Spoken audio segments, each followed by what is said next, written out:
Hello, I am Tanya Kennedy, and you are watching Tested. Tested is a show about life and what you have struggled and gone through. Today, we are sitting here with Altamise Boynton. She is CEO of Sadie House of Styles. She is a minister and an entrepreneur, and she is going to share her story with us today. Altamise, hello. Hello, Hello. how are you? How I'm are you, good. darling? You looking good, my dear. I Thank can hear you. you. You sound good. You sound wonderful, darling.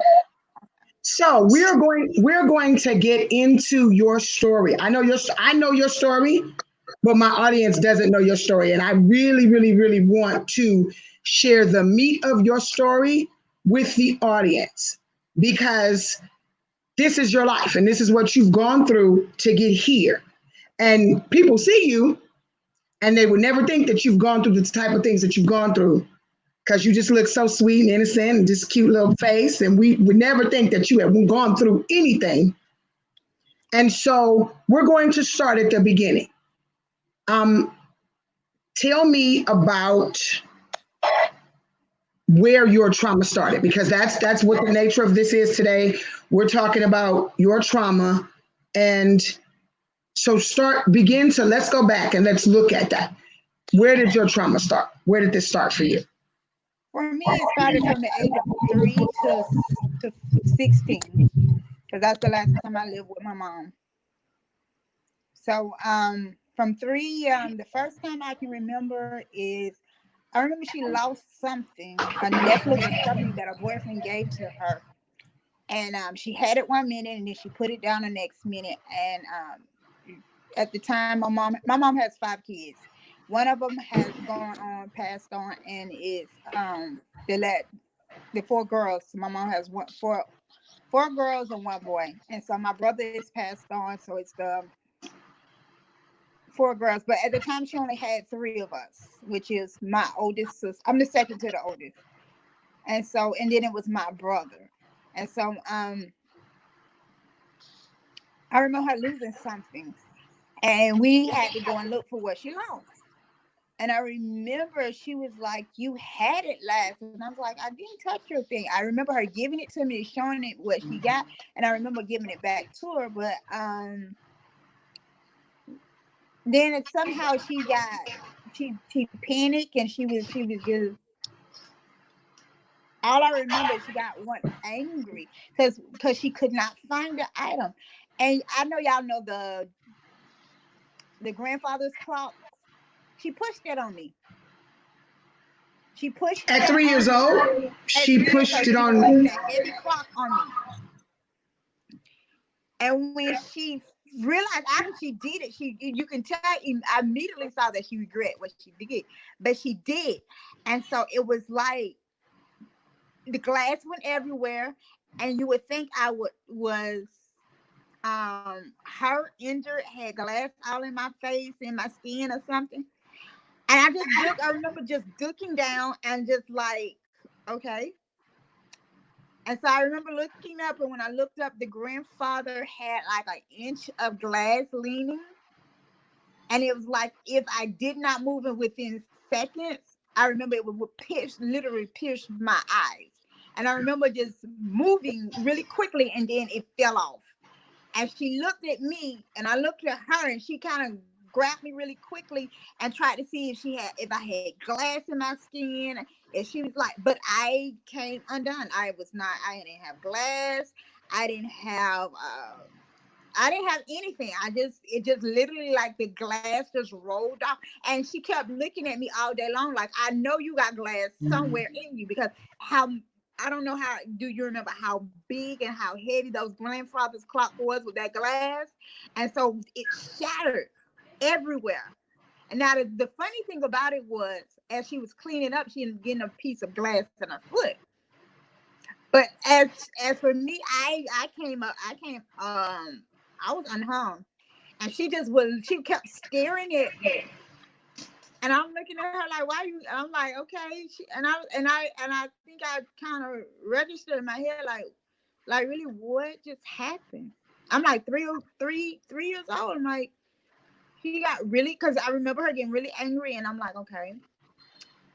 And she looks at me, and I look at her, and we just go about our business. Like the next day, she went, and she would often stare at me, but mm, I don't, and I often want to ask her because my mom has been abused herself, and so a lot of her trauma that she doesn't know how to process. I call it when you can't speak about your pain. You can't. She has not learned to put a voice to the pain, and so she So, so at 3 years old, mhm, your mother pushed a grandfather clock over on you out of anger. out of anger. And that was the first time that that ever happened. So Yep. Right. up until you turned 3, it was like normal kid stuff, whatever was going on. Right. I remember being normal, but that moment shifted. That was the moment that shifted because So, after that it was maybe 6 months later. I remember walking. Somebody kept saying, "Your baby is so cute." She's like, "Oh my God, she is a beautiful daughter." And I remember her because shortly after that, she ended up getting on drugs. mm, And so, and like I said, my mom has her own demons that she's been battling for years. And so, I remember her literally giving me to the lady. She to she had food stamps, and I remember her giving me to the lady, and I was on for the lady house for a couple of maybe a week and a half. It wasn't that long, but the thing wasn't going right for the lady, which means that stuff that was working. I remember her car shut down on her. I remember she had money because she had money. That's how she was able to pay. I remember them getting me up, and my mom calling and asking about when she's gonna get the remainder of the payment. And in my head, so, I'm so like, hold on, stop. Your mother tried to sell you? yeah, she did. But things went, God shut things down. Like I said, the lady started losing her car. She lost her house. Her money in her account started going crazy. And she realized, she looked at me, and I guess she thought about all the hell she started catching. And I remember her saying, "You got to come and get her. You can keep the money I gave you. You got to come and get her. Because ever since I got your baby, things has not moved." And shortly after that, it was like that's why I say things shifted very quickly. After And that, and I remember her being angry because she could not just leave me with the lady. And I'm like, so she began to have a desire to get rid of you from 3 years old on. Like she was just trying to right. either hurt And you or get rid of you in that right. time frame. And I never could understand why. I never understood like why, because um and the thing is, it would get turned up once I go to church. Because she never went to church, but she sent us to church. And when I would come back from church, things would always get little like really hectic. And I couldn't understand as a child, like, what was that about? So how did you process that? I mean, because at 3 years old, there's no processing. I mean, I have grandchildren, and when you yell at them, you have to explain why you're yelling at them because they have to be able to understand. At 3 years old, these things are happening. They start to happen. Your mother pushes a clock on you. You She tries to sell you literally. Right. How do you, and that's almost biblical because that's what happened to Joseph. So I mean it's literal. How do you begin to process that at 3 years old? Like from 3, when did you begin to process, or how many times did things happen? It Because because we like I said, it was a snow. After the grant, it was a snowball of other stuff that happened. And I remember like shortly after that, after the giveaway incident, I maybe 1 or 2 years later, she tried to run me over. I fell out the car, and she backed up on my leg. And I remember her going forward, and I remember her going back. And when she literally was under the towel was on my foot, and I remember her. when she finally bit back up and she looked at my foot and she looked at the tire, but my foot wasn't hurt. I got up walking. She was like, "You okay?" I was like, "Yeah, I'm okay." She looking at me like, "How are you okay? I just ran you over." Like, like you just won't go nowhere. You won't. I can get rid of you, and so it's like I started sensing by then. Probably by then, I'm about 7 or 8 years old by then. No, no, no. I'm literally about 5 years old by then, and so I'm like, okay. And then we went from that to the next extreme was we lost our house. We lost our house, and me and my brother burnt down our house, our childhood house, and because we was left alone and playing with fire, and we thought it was a great idea until it got caught onto the curtain, and it just started. It went downhill from there. But the thing about that is, she actually left to go and get high. And I think she did get high, but I think in the midst of it, she was like, something kept telling her to come back to the house. And so, but she's fine because nobody, all of us, she said that I think nobody would give her anything. And so it was like, okay, let me just go back to the house. She said because she tells us that, she was at the back of the porch. By the time the house started really burning down, she was at the back of the porch, and she was like, "Is that smoke?" And then she came and got us out of the house. And by then, she was on drugs, and really bad. And so we went from living, because after that we went from living in a house that my grandma had paid for, and to now we had to find somewhere that we live with family. And then, which that was kind of a blessing because the abuse didn't wasn't as intense anymore. It kind of let up, gave me up, because how she is in her own private house is not how she is in public. Right. And so it's too masked, and sometimes as kids that was confusing for me because it's like you mean to me in front of people, while I'm by myself, but when in front of people, she wasn't really mean. And then, So, and I don't mean to cut you off. Do you think that there was a plot? Because when did you start to begin that Satan was? When did you start to feel like Satan trying to kill me? Somebody's trying to kill me. If it's not her, it's the enemy, Satan. Somebody's and trying yes, to kill and me. that I really just wanted my love from my mom. I just wanted love from my mom. And so I never thought that. I didn't put that together until I was younger, when I really, because when you go through so much, and then by the time I turned, because it was 3 years of we was in foster care. She ended up giving us up.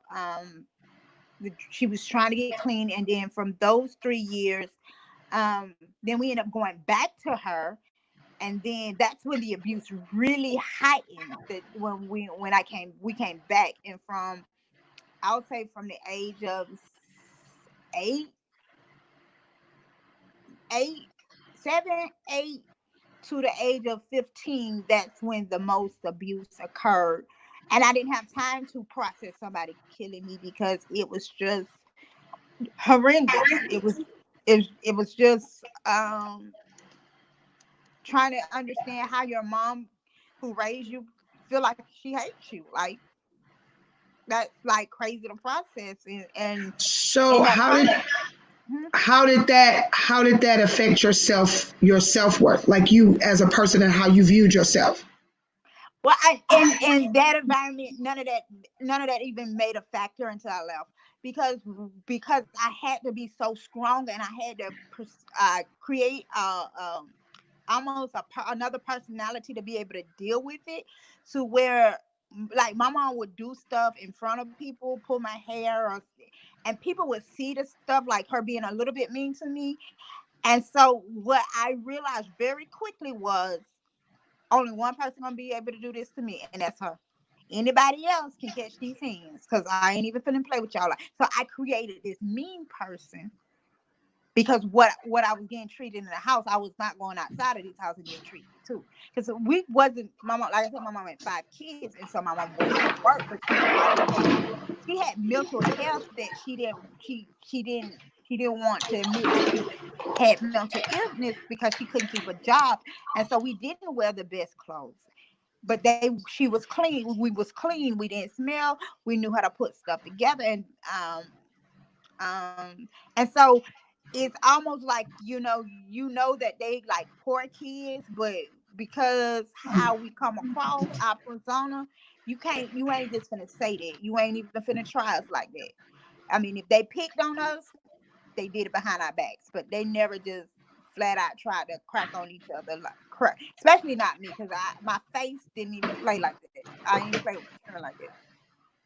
And so I created a mean person to survive, because when people would come in the neighborhood and try to be friendly and try to be and then that's the other thing too. I didn't want nobody in my house because I didn't want the secret of what was going on in my house to get out.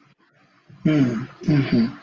And the other side was that if I realized really quickly anybody liked me, anybody took to me, she made sure that got shut down really quickly.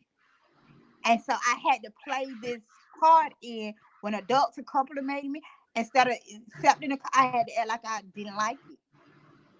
I had to act like that, somebody being nice was like offensive to me. Like I had to walk around, create this nasty attitude, and I had attitude for everything. And she would say, "Oh, she's just a teenager." And the sad thing is, I would go in my room and be like, "Oh, I'm glad that's over with," because that's not who I was. And when you start because if you liked anything, she would take that away. I remember somebody bought me a nice shirt, and somebody gave me a compliment on it, and I was like, that look really good, nice on you. Not even 5 minutes later, I see that another neighbor is wearing that same shirt. And so with that's when I just had to, because during that process, I've tried to commit suicide probably about 3 times. And so because it's like and what it was teaching me is that even when I stood up for myself, that I didn't matter. My feelings didn't matter. My voice didn't matter. And so I realized that owning materialistic things wasn't face value for me. I had literally learned to be content with things, but not having things. And so it still is like, and I remember rocking myself to sleep one night, telling myself, it's okay, because the Bible says this is only a season and it doesn't last that long. And when we leave her house, we will have all the clothes, the shoes, and bags, and everything our heart desires, and no one has to give that away. And it's okay. This is what you have a persecution. This is your form of persecution. And so I would ask God to teach me how to love my mom, even though she wasn't being nice to me, because I've tried to kill her. I tried, and so hold on. You want a cup of sauce? Yeah, I told you. Well, get a couple clusters of sauce. Mm-hmm.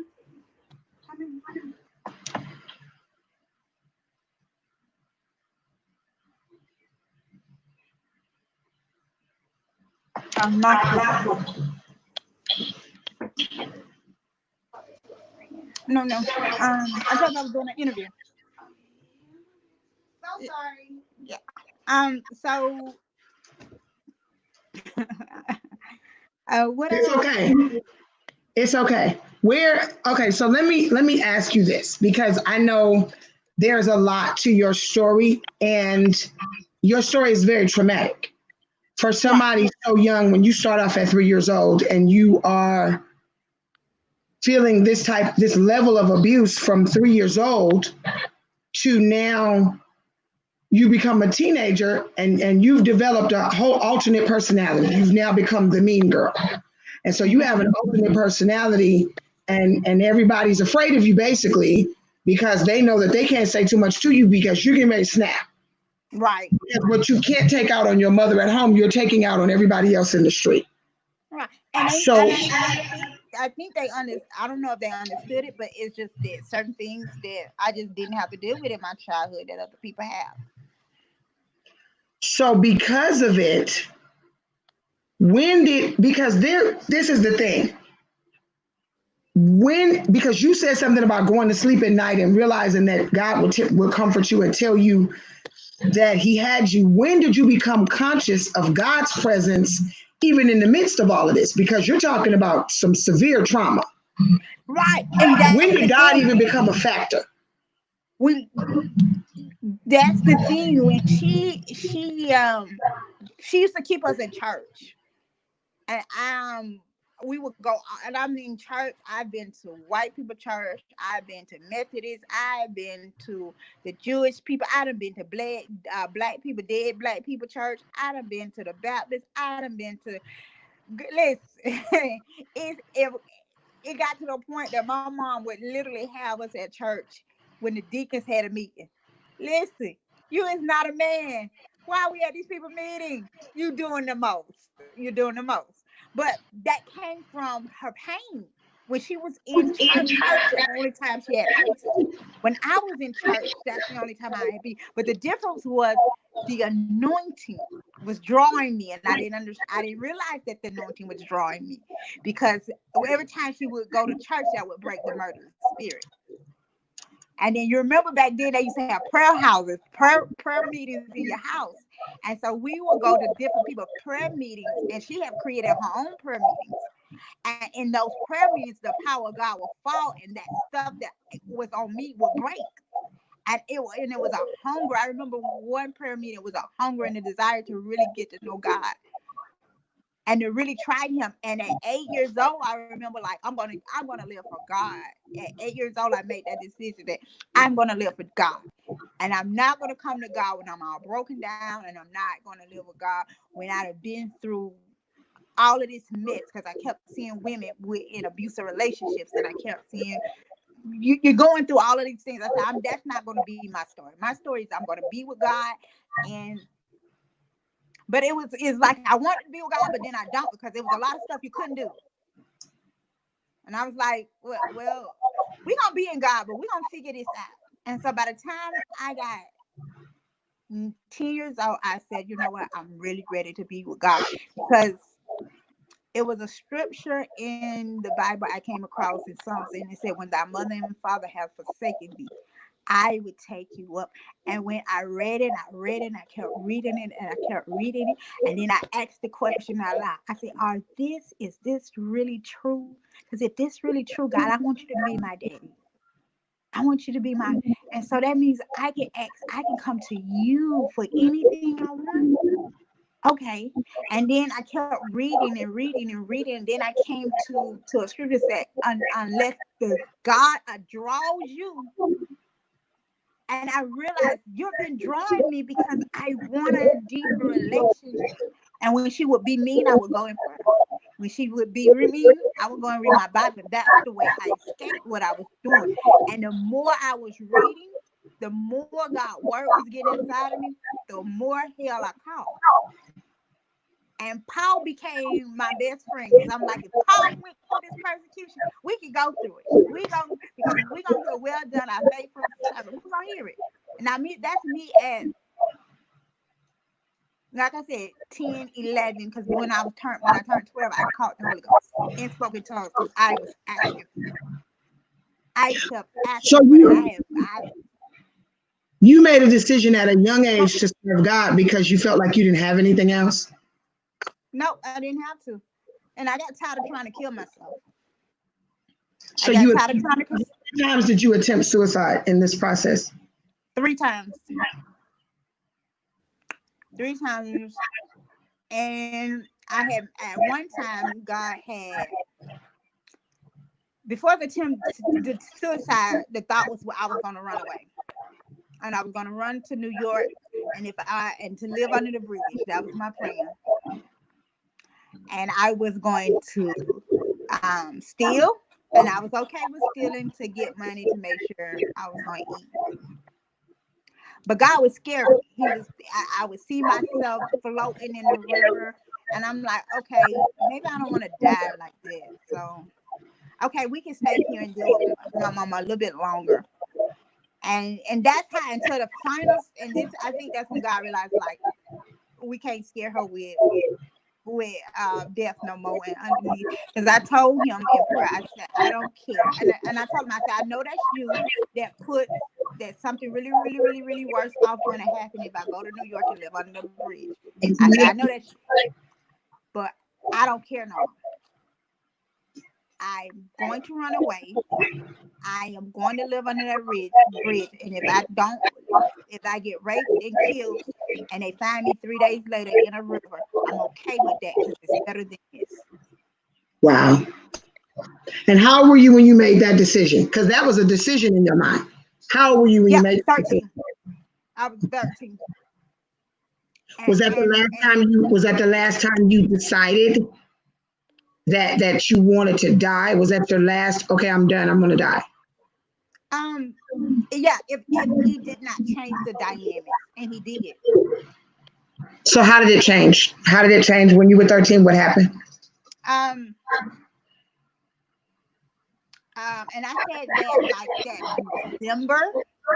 I remember it was cold because I got tired of waking up in hot flashes and screaming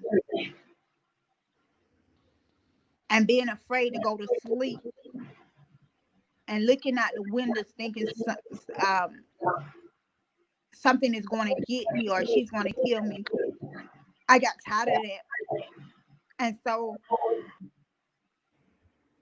I remember just laying on my bed and saying, God, I'm tired. I'm tired of trying to love her.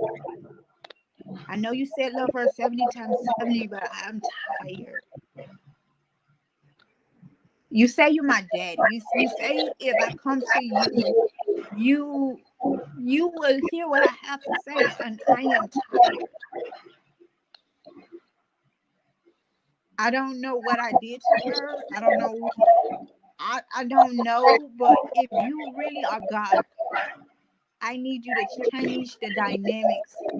I need you to get me out of this place. I need you to give me and shift my life. And I remember laying down after that. And when I turned 14, that's when we ended up moving. We ended up moving, and we ended up moving to, we lived in a small place called Baker County, and then we ended up, which is 45 minutes from Jacksonville. So we ended up moving to Jacksonville for a weekend. And that weekend, we were supposed to go there for a weekend, but we literally moved there. I remember that was my 9th grade year. And we were supposed to be with a friend, but this is what my biggest fear was. Her friends saw her being moved, and the biggest thing I was like, okay, how can we protect ourselves? Because these people say that see that your own mother doesn't mishandle you and mistreat you. You're gonna have a grown person that's going to introduce you to prostitutes and drugs very soon. How are you gonna do it? So at the age of 13, 14 years old, you were already processing the other side of what could possibly happen because of how people now view you because of the abuse. They're watching it. Nobody's intervening. Nobody's saying anything. They're just watching her abuse you and your siblings. And so you're like, okay, since nobody's saying anything, when is somebody going to try me? Right. And the thing was because she was telling people to try us. Wow. And so when that being said, I had to prepare myself for the next phase of what this looks like. And that is the choices to be. And I remember I say either we're going to be a stripper and we're going to have to be a stripper on our own course, or we can do prostitution. I remember thinking that. When was, and how were you when that was the process that you were making? 14. I remember making that because, like I said, I started getting developed in my hips and all of that stuff. And so, and I realized looking back now, she was just nervous and she was just pinning, but she did not know how to handle that because the trauma she had, nobody told her. And she kept drilling in our heads that, strangers, men would do this, that, the third, from her experience, because that's her experience with men, that they violate, they don't protect. And so she's been raped multiple times. And so that trauma she's dealing with, and she got 3 girls, well, 4 girls. And so I can imagine as we got older, those things started to really come in factor for her and play, and how she tries to teach us that, okay, you can't be in a room by yourself with guys and this, that, the third. Like, she tried it in her own way, even though it wasn't the best teaching, but she was doing the best she could. And I get it, and I So understood she it. was trying to play abuser and protector at the same time. Right, because So this is one what side of her happened. was trying to teach you guys and protect you, and her sober side, and then the drugs would come in, and now she's this abusive monster. So on the one Right, side, but she she's had, by the time we loving got, and right, by the time we got out of, when we came back with her, she had just finished being clean. Actually, my mom was clean for a very long time. She was clean for like 27, 28, almost 29 years she was clean. She just recently got back on drugs. okay. Um, So what was the last straw between you and your mother? Because I know there was a point where you left the house eventually. What was it? um And there's an incident that I remember because you told me, but there. well, right before, because that's right before we left Baker County, me and my mom got into it. And she literally started to, and I allowed her to hit me because that's usually what happened. But what switched for me, when she was getting ready to take her foot and put it in my face, like kick me in my face, and I snapped. I was like, this lady does not see me as her daughter at all. She sees me as a person on the street, and I gave her what my person of the street looked like, and we went on for it. And we went in, and I hit her and she hit me, and I guess all the anger, I just took it out. And I remember trying to get to the corner of our deep freezer so I could bash her head in, and that was gonna be it. And while taking, the Holy Spirit made her realize what was getting ready to happen to her, and she was like, "Let me go." I was like, "Oh, you let me go? I let you go." And I jumped up, went to school. But I was so tore up from that, because I was like, girl, you hit your mama, God is going to shorten your days. And I remember going through school, and my teacher was like, what happened? She was like, something going on with you. And I told him what had happened. He was like, it's okay. It's okay. It's okay. It's okay. And I'm like, no, it's not okay. He said, you can't be that hard on yourself. And I remember coming home and kind of looking crazy when you walk through the door because you don't know what you're gonna get. And she had cleaned up the house because she had just tore the whole house down. She goes to spell, she'll throw everything down. Can I clean it? She'll throw it, and we have to clean it back up. And I remember she had just did that, but she went and cleaned up everything. She was very super, super, super, super nice. And I was kind of like, How old were you at this time? 14. Okay. No, I'm sorry, 13. So when did you leave the house? Because at this point, you fought with your mother. There's been several attempts of her trying to kill you. There have been several incidences where she tried to sell you. When did you leave them? Because you said this went from the age of 3 to the age of about 16. Yeah. So When I turned, the final straw was when I turned 15. I had just turned 16 years old. And my sister bought me because my sister had just had a baby, and so she didn't know how to take her baby and make her quiet. And I would take the baby and soothe the baby, feed the baby, and I would get up with the baby. And as a result, to tell, my sister was telling me thank you for it. She bought me. I'm a big music lover, and I'm a big worship music lover. So my sister bought me a couple of gospel CDs and a 5 CD changer. And I remember that morning we was up. It was a Saturday morning. Me, my brother, and my other two sisters was in the living room, and we was all talking with her boyfriend. And usually this is how jumpy it is with our family. When we hear our mom come in the door, we'll cut the TV off and run out the living room and pretend like we was in the room somewhere doing something. And I had made a stand because I'm not doing this today. I don't care what she say. I ain't doing it. I'm not running in the house. I made sure I had a bra on. I made sure I had clothes on. I'm not running today. I don't care what she say. I'm not doing it. And so when she walked in the room, she walked in the living room and she looked at my sister's boyfriend and she looked at me and I looked at her like, what? Because I'm not doing this today.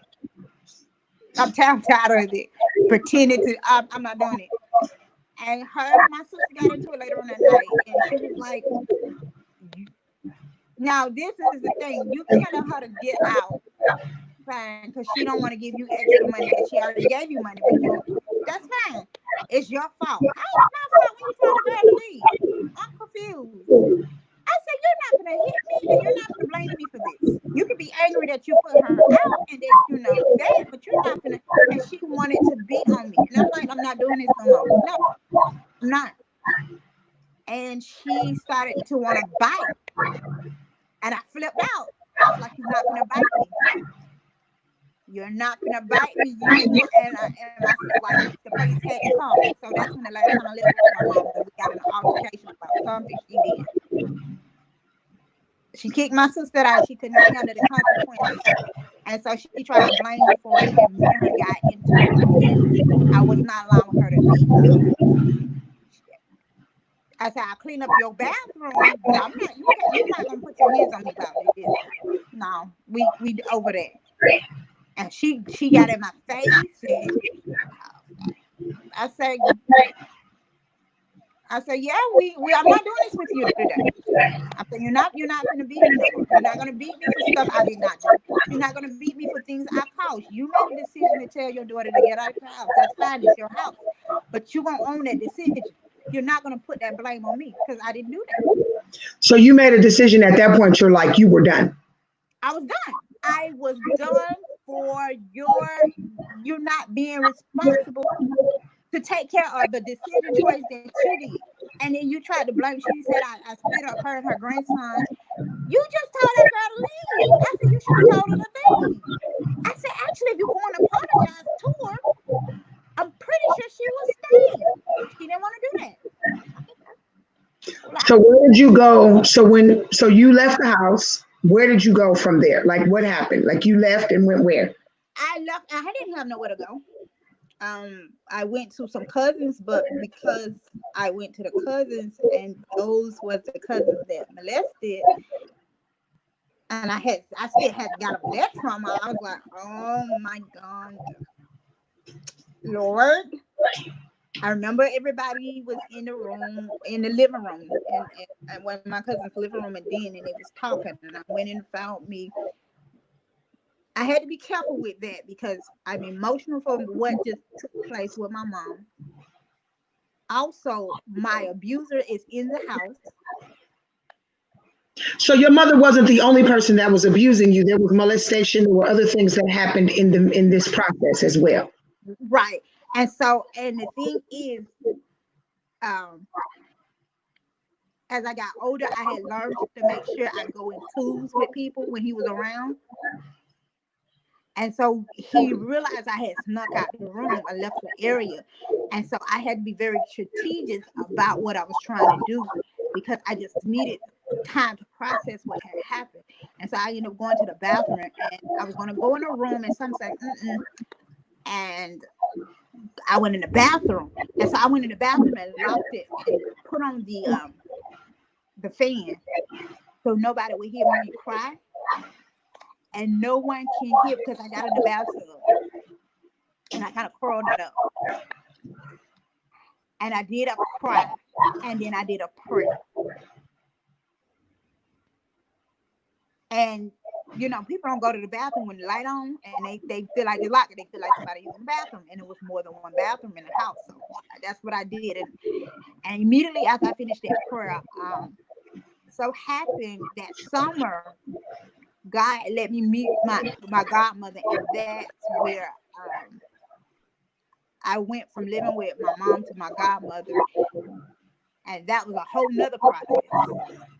So so we're fast forwarding now. So you're finally out of what you thought was an abusive situation. You finally came out of this abusive situation with your mother, where not only did she not protect you, she also was allowing other people to do things to you, and you were getting abused. To now you're with your godmother.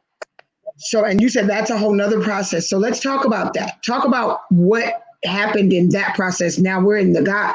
So we're in this godmom stage. So what's going on at godmom's house? Well, I came there with the ideal. I was in my head. I was like, I was going to finally be a child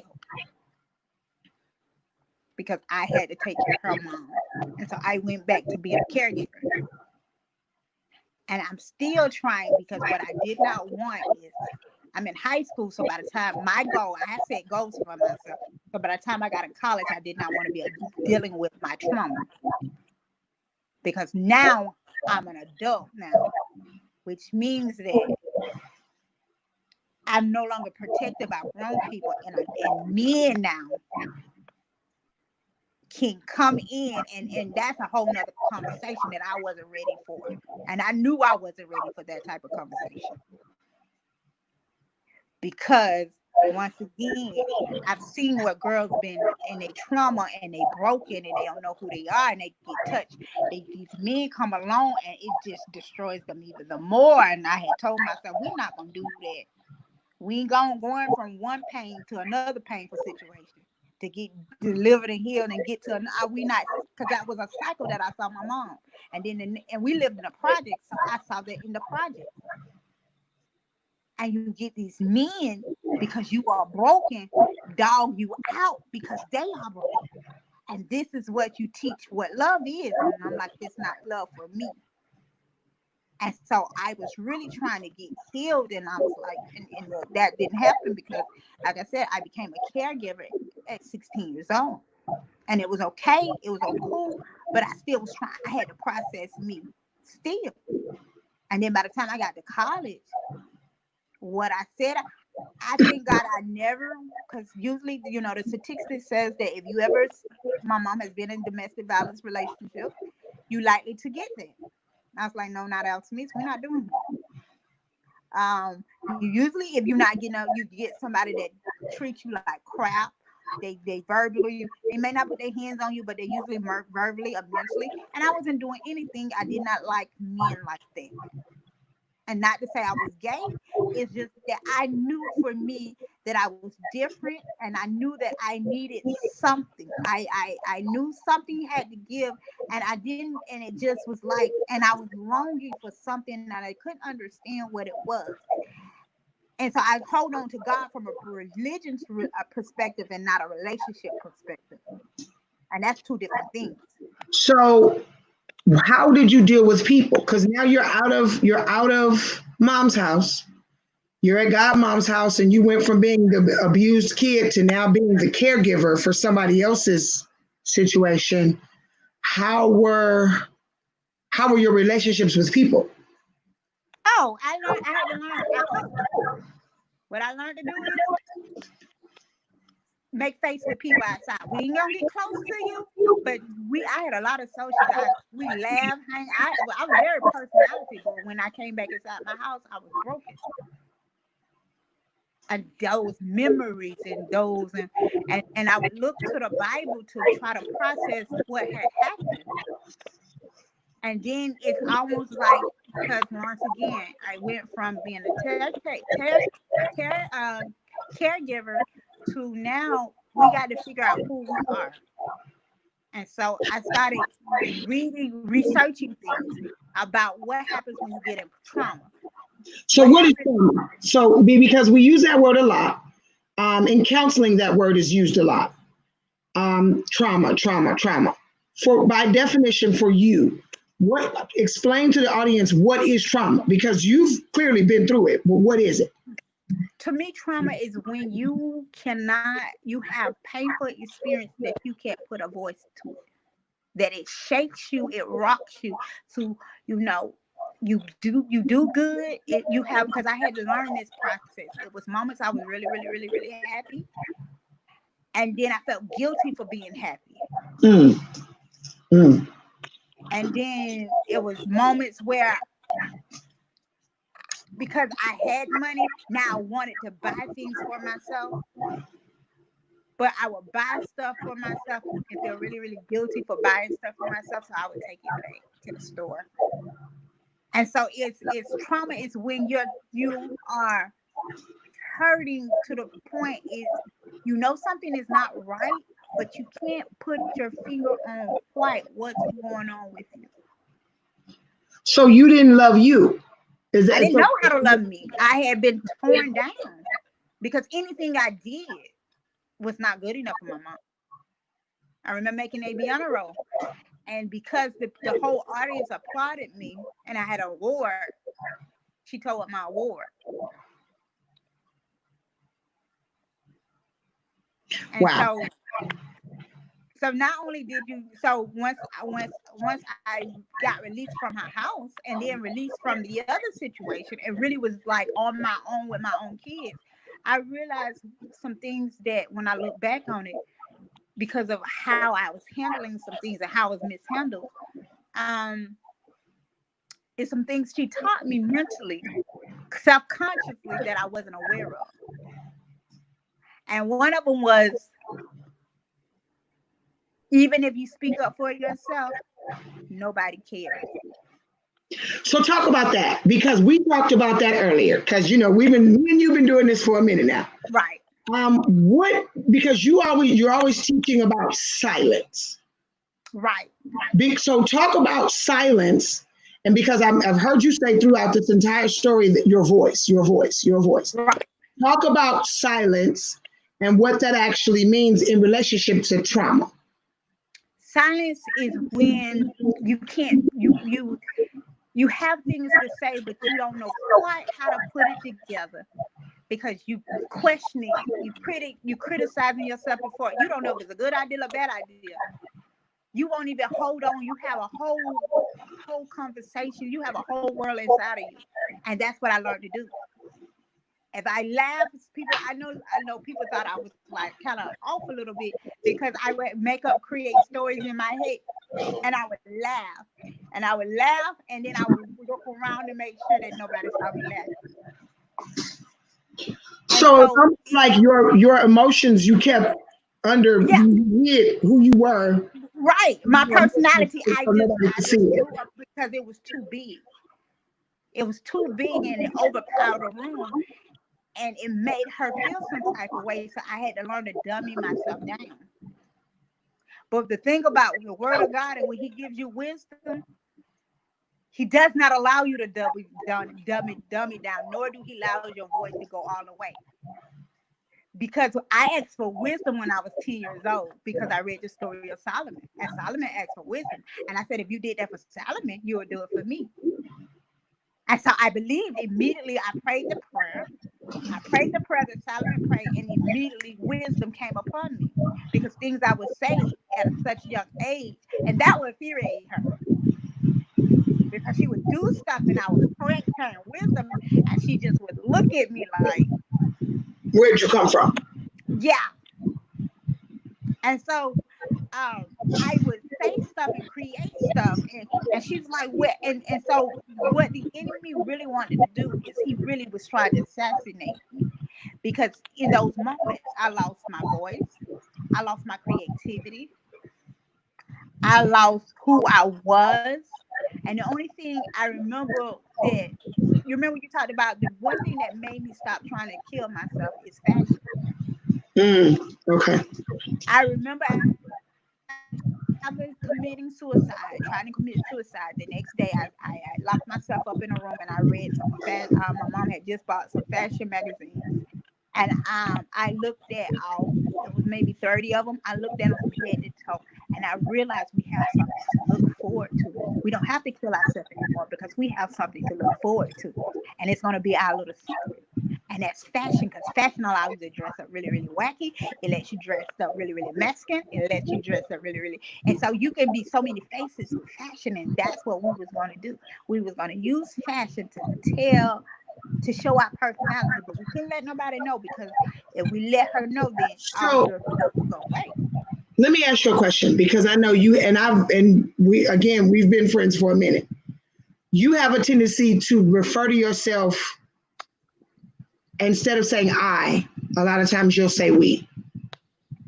Is that because of how you view you? Yeah. And if I view it from a third party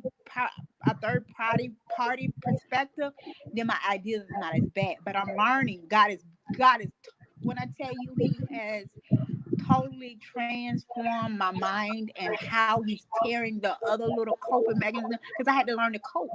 Because when you go to college and you're in the dorm room, you can't wake up screaming, and you can't be cutting folks because they try to wake you up, because you got roommates, and that's abnormal to people. And I realized quickly that we got to get ourselves healed, because some of the stuff we wake up. And so I learned over a period of time how to wake up when somebody touch us, and not have a reaction to it.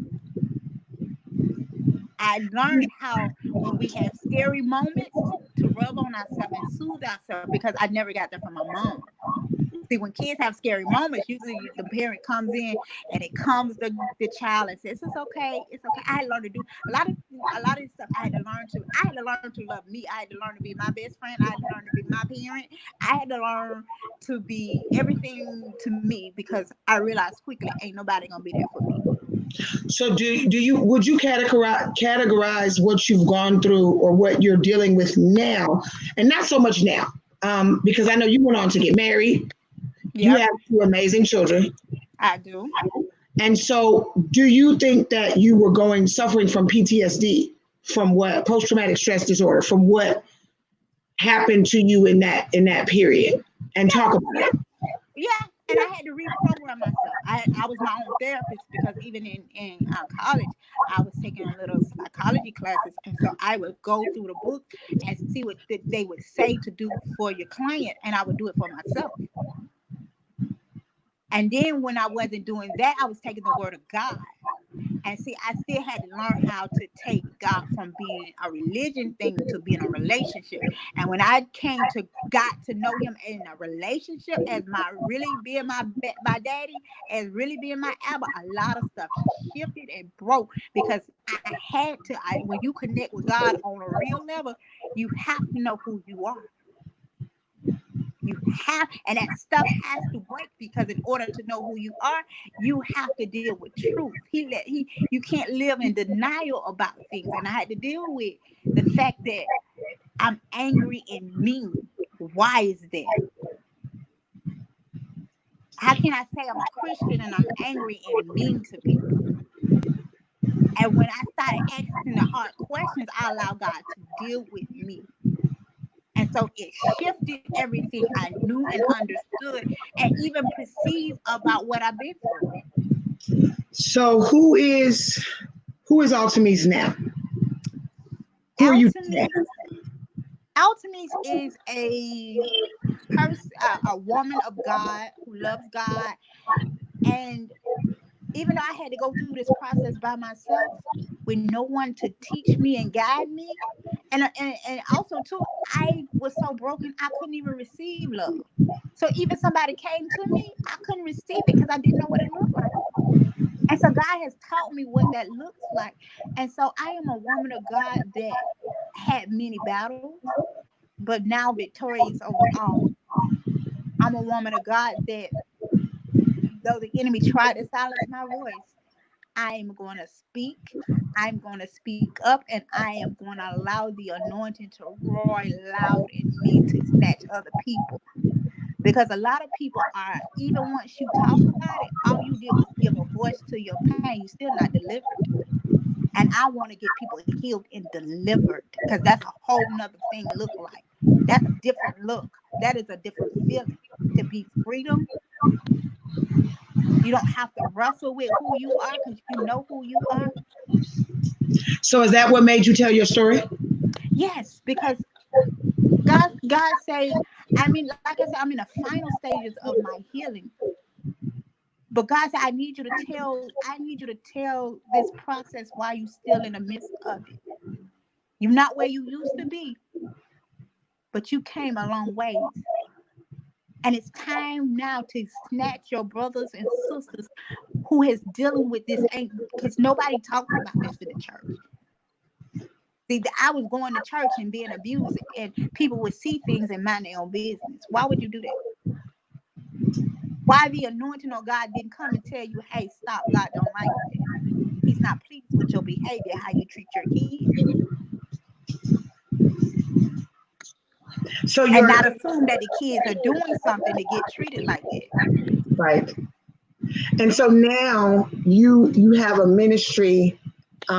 Your fashion is your ministry. Talk about that part, because I know I experienced it firsthand, um, and cried a little bit and went through some stuff, because you and I know my Mm-hmm. story. So Right. I you were part of some of it. So talk about that part. What, because I know what you came and did for me. What is it that what for fashion? What is that? What is the ministry portion of the fashion for you? What does that do? Like, what is that about? Talk about it. That's about healing people from the inside out. Instead of just putting on cute clothes, you are looking, when you look in the mirror.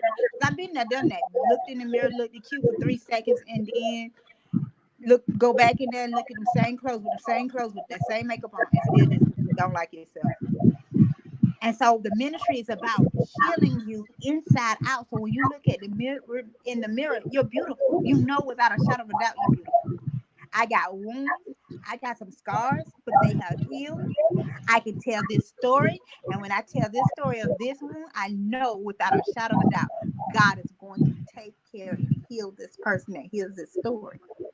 And so it's about, okay, God, connecting me with my purpose. I went through that so I can transform people's lives through fashion. Because we cover up so much. Fashion is used to cover up stuff. Even if you got ugly clothes, big clothes on, or you got really pretty, cute clothes on, you're still covering and hiding. And I think God is tired of that, and He wants His kids to be whole. But in order to do it, you have to be real.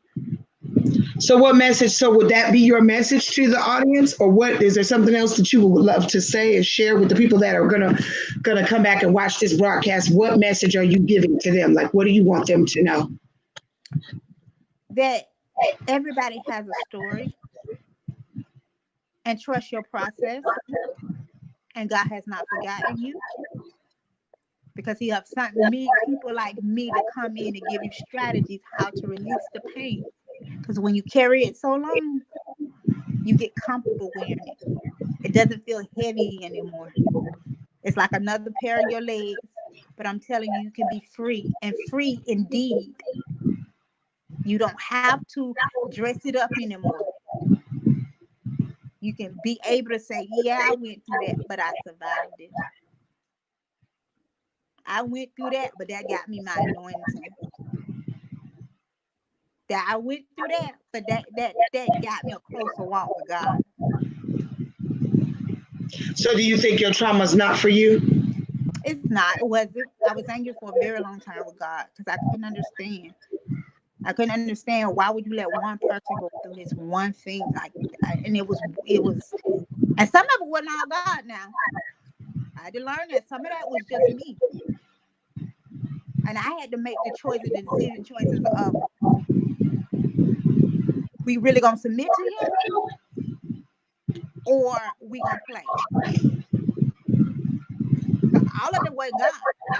A lot of the things that, as I got older, I realized, because of what I dealt with, it caused me to make decision choices based upon what I saw. But when you start doing better and ask God to teach you better ways, then your decision and choices would change. Because sometimes I used to feel like that's always in front of me. I know. I didn't think Go ahead. Go ahead. because I used to think I thought I was unlovable. You're not. I thought I was unlovable, and God showed me that I'm lovable. I was going to say that working, because I work for the school system, in my local school system, and I realized that there are a lot of children that are out of school because of the coronavirus, and that they were out of school, and school becomes a refuge. Like I remember you talking about your teacher asking you what's wrong.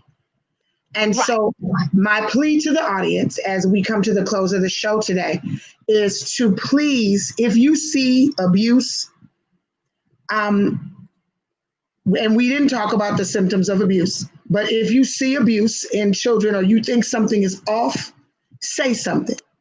There are a lot Right. of children out there that don't have a voice. The Artemis talked about being silenced.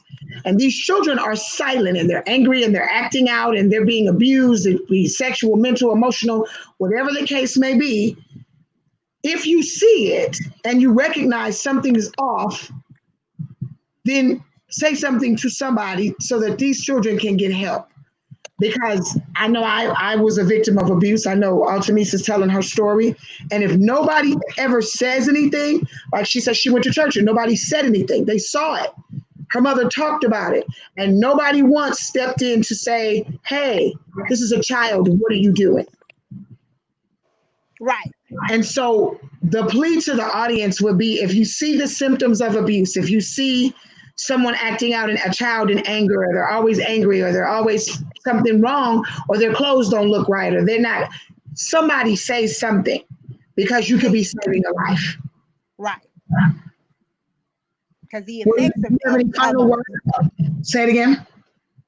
Because the effects of abuse lives long. And you got to think about it. Somebody has to date somebody that has been abused.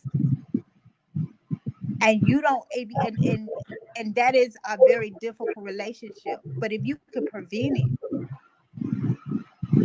why not? So what are your final thoughts? My final thoughts is that God does places us through things and trials to put other people out. But we don't have to stay hurt and broken in that place. That He is a healer and a deliverer, and you shall recover and cover all.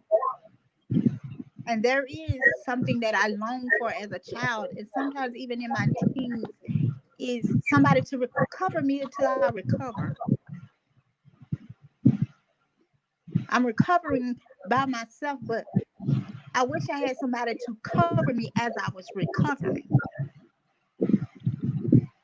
So those are my final thoughts.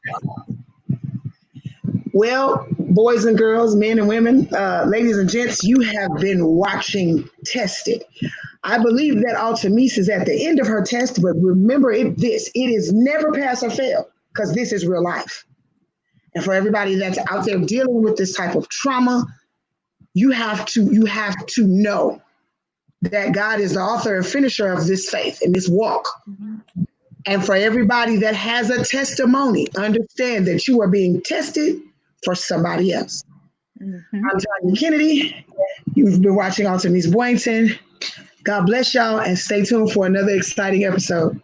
Good night or good evening. Good afternoon. What time of the day is it? Goodbye.